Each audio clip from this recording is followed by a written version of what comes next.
Welcome, Mayor Goodnight, to this interview on Thursday, Thanks. August 13th, 2015. Yeah. And I would like to know what inspired you to get Kokomo involved in transforming itself when it has been to be a pedestrian-oriented city. Well, I can't really tie it to one thing. We had some trails in Kokomo prior to me coming into office. When did you come into office? January 1st, 2008, so I'm in my 8th year. But our trails were somewhat disconnected. They weren't protected from automobiles, a lot of them, and we had just maybe one street that had a designated bike lane. So we've been very aggressive in improving our trails, improving our bike lanes, improving our connectivity in the city of Kokomo, tying our trails to our public transportation system. I always brag. I know this is about trails, but our bus system here in Kokomo is the largest free-to-rider public transportation system in the state. It's a hop-on, hop-off, no fees, no tokens, no cash. So, and we have bike. You're able to load the bikes on the front of the trolleys, so if you ride to a bus stop, you can throw your bike on the trolley as well, take you to your next destination, hop off and bike to where you want to go. And but we've been really focusing on improving the quantity, but more importantly, we've worked on the quality of our trails by narrowing the streets at intersections, making them easier for especially older people or younger people to navigate in, so the inexperienced riders can enjoy them just as much as experienced riders. Two great objectives: to have free public transportation, yeah, and to interlink that with walking and bicycling. Yeah. So, excellent. Yeah, and the other part, we've been really focusing on putting our major community assets in close proximity to the trail. We just built a new downtown baseball stadium. It is very near the intersection of the Industrial Heritage Trail, which runs north-south, and the Walk of Excellence, which is our east-west trail. And they intersect near the baseball stadium, near our downtown park, our pavilion, outdoor pavilion where we have community concerts. It's near Kokomo Beach, the community pool. It's also near our new YMCA is very close to the trail system, as well as Kokomo's Memorial Gym, where they play high school athletics, and Indiana University Kokomo's gym, where they have collegiate athletics as well. So those are just some of the things along the trail system that we want to really kind of accentuate. Excellent, connecting nodes with the transportation. And congratulations on getting the new stadium. I understand it received an award. It did, for best stadium in the country for collegiate wooden bat leagues. Victory Field in Indianapolis was in the top 10 in the country for AAA. South Bend and Fort Wayne were both in the top 10 in the country for single A affiliated baseball, but ours was number 1 in the country from the same organization in the country for best stadium for collegiate summer baseball. Oh, congratulations getting the award! But the fact that it's right on the trail, people can bicycle. Bicycle, yeah. We've it's easily accessible, and as I said, we have some of the other things. Our largest middle school in Howard County is right along the trail system as well. So that we've really worked on that connectivity and improving the intersections as well, making sure that people recognize by kind of building the infrastructure in place to narrow the street at the crossing, so that motorists will slow down. I always remind people that our objective is not to eliminate the car, but to make sure that pedestrians and bicyclists have a fighting chance, and that's what we're trying to do. Well, that's great. What kind of support have you garnered along the way? I think the public, for the most part, I think they are very supportive. There's so many benefits to that. Obviously, anytime you walk and bicycle, it promotes a better health for the entire community.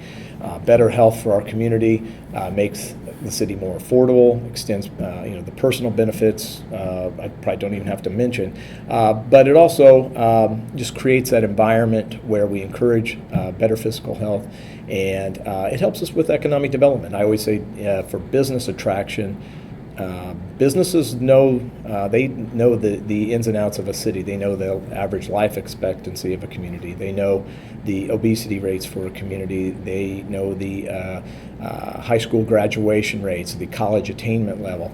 But one of those factors is the health of a community. So that's important to make sure we're promoting that and giving people the opportunity to live a healthier lifestyle. Currently, you have 2 trails in the city forming across. Yes.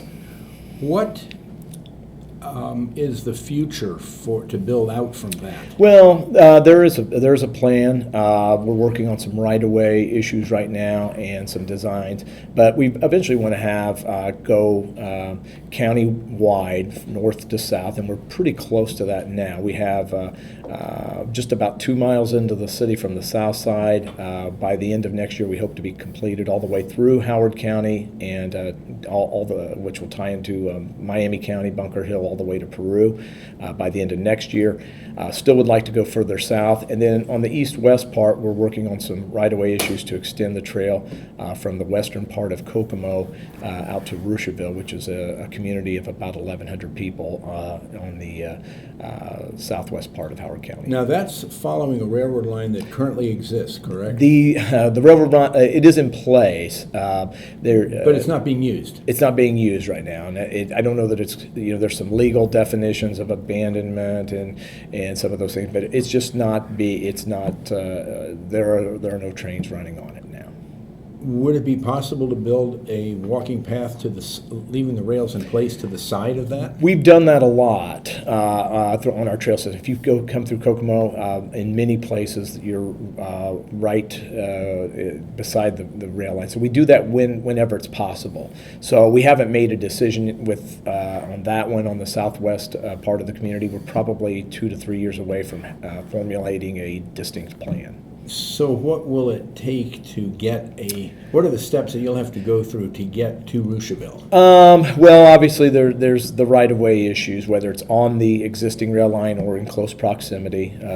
Make sure we use that. And then it always, like a lot of these projects, a lot of it comes down to money, whether it be what transportation dollars we use, whether it's local, state, federal, and how that all comes about. So those things have yet to be decided.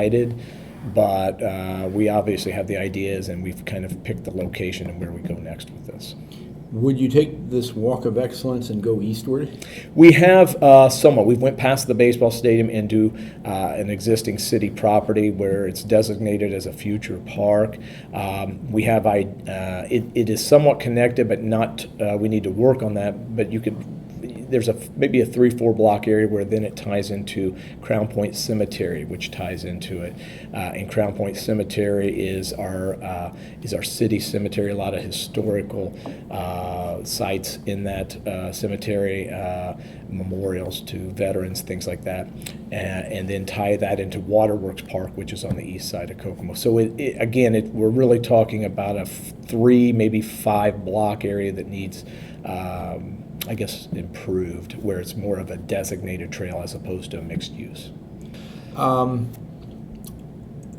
What will it take to get the nickel plate corridor, get a path along the nickel plate corridor south of Lincoln Street?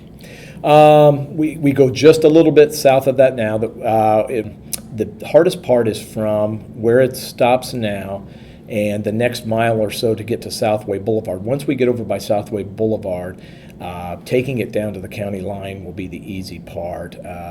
We have access to public access to all that area. So it's really that small piece that goes near a couple of the hotels in the city and a residential neighborhood. And those are going to be the tricky parts because the land is pretty dense right there, the land use. So there's not a lot. We've got a couple options, but they're not easy options. But we think we can figure this out in the next couple of years. Well, good luck in doing that. In walking around town just a little bit, I noticed that the Industrial Boulevard is brick and runs along the street, and I forget the name of the street, but along the west side of the courthouse. Yeah. When was that brick put in place? Last year. We just did the downtown section, which was from the Superior Street right as you come into the downtown area, and that we kept it brick through the 5-block area, 6-block area going through downtown. So we just completed that last year. We took some parking. There was some parallel parking on the east side of Buckeye Street, and we took the parking out and put a protected area for the new section of the trail, planted some trees, benches, decorative flower pots, and some just tried to decorate it as much as we could. Well, it looks great and well. Thank you. What did it take for you to convince the city to pony up the money and put together the pieces to get the industrial boulevard in the first place? Because it's unique. It follows with the railroad. Usually a trail replaces a rail track, but that's side by side.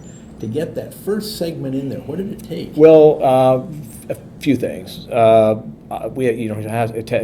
fortunate we have quite a few people who are involved in this who are extremely passionate about trails. Our city engineer is he commutes to work, bicycles to work most days. Now he is Kerry Stranahan. He's city engineer. He's involved with a lot of the enthusiasts throughout the community. But we're also fortunate that the rail line parts of it, a big section of it here in Howard County, is locally owned, and they are easy to work with. They have a local interest and local ties. So if it can be done, they're willing to partner and allow close access. Some of their requirement is as long as we put a fence up to kind of designate separate it somewhat.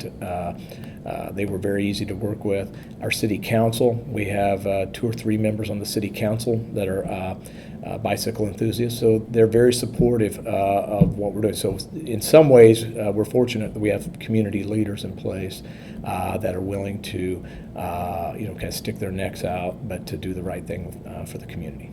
Play into a vision into the future. Store in here and see his deck above there that opens to the doors over there. So if you see the doors from his condo, I'll take you around in a second. Well, this is senior housing, 55 and older, and I think there's 50-some units in here a few years ago. These were all, now this is